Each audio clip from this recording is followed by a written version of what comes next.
ना दूरी है ना खाई है, मोदी हमारा भाई है। परिवारवाद खत्म करना है तो कमल का फूल खिलाना है। और मोदी की गारंटी 101% सबसे हुई है और होती रहेगी आगे भी। लोकसभा चुनाव के लिए सभी पार्टियों ने पूरी ताकत झोंक दी। 19 अप्रैल को पहले चरण की वोटिंग।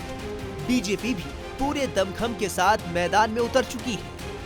400 पार के नारे के साथ सियासी मैदान में उतरी बीजेपी की नजर अल्पसंख्यक वोटरों पर है। देश की 543 लोकसभा सीटों में से 65 सीटें ऐसी हैं जहां मुस्लिम वोटर जीत और हार में अहम भूमिका निभाते हैं।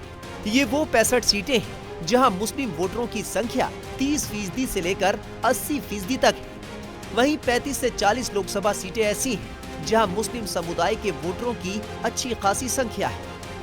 इस बार बीजेपी देश के मुस्लिम बहुल लोकसभा क्षेत्रों के लिए खास तरह की प्लानिंग कर चुकी है। बीजेपी कार्यकर्ता बूथ स्तर तक जाकर मुस्लिम मतदाताओं, खासकर मुस्लिम महिलाओं का वोट सुनिश्चित करने की कोशिश करेंगे। बीजेपी नेताओं का ऐसा मानना है कि मुस्लिम वोटरों को अब ये लगने लगा है कि बीजेपी को लगातार तीसरी बार केंद्र की सत्ता में आने से रोकना संभव नहीं है। इसलिए अब मुस्लिम वोटर भी मोदी की जीत में भागीदार बन सकते हैं। ऐसे में बीजेपी को लग रहा है कि इस बार मुस्लिम सीटों पर बीजेपी का वोट फीसद बढ़ेगा।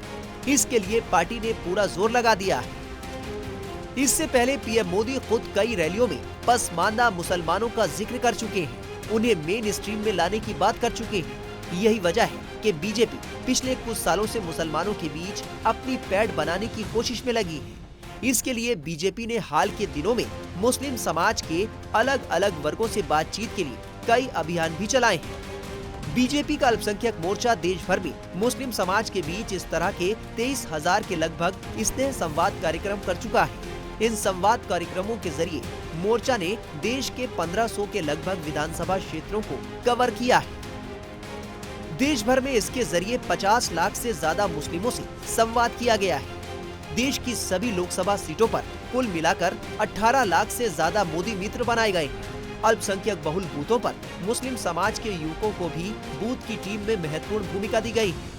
इतना ही नहीं, ना दूरी है ना खाई है, मोदी हमारा भाई है के नारे के साथ भी मुस्लिम समाज को पीएम मोदी के साथ जोड़ने की कोशिश की जा रही है। बीजेपी ने देश भर में 65 ऐसी सीटों को खास तौर से चुना है जहां मुस्लिम वोटरों की आबादी 30% से ज्यादा है। ये 65 सीटें असम, बिहार, उत्तर प्रदेश, दिल्ली, गोवा, हरियाणा, जम्मू कश्मीर, केरल, मध्य प्रदेश, महाराष्ट्र, तमिलनाडु, तेलंगाना और पश्चिम बंगाल में है। यहाँ की सीटों को जीतने के लिए पार्टी इस बार पूरी ताकत लगा रही है। इन 65 लोकसभा सीटों पर बीजेपी ने बूथ स्तर तक जाकर मुस्लिम समाज को साधने की रणनीति बना रखी है। बीजेपी को ये भी लगता है कि मुस्लिम समाज का एक बड़ा तबका मोदी की जीत में भागीदार बनना चाहता है और यही मुसलमानों को लुभाने की बीजेपी की योजना का सबसे मजबूत हिस्सा भी है। टाइम्स नाउ भारत डिजिटल की रिपोर्ट।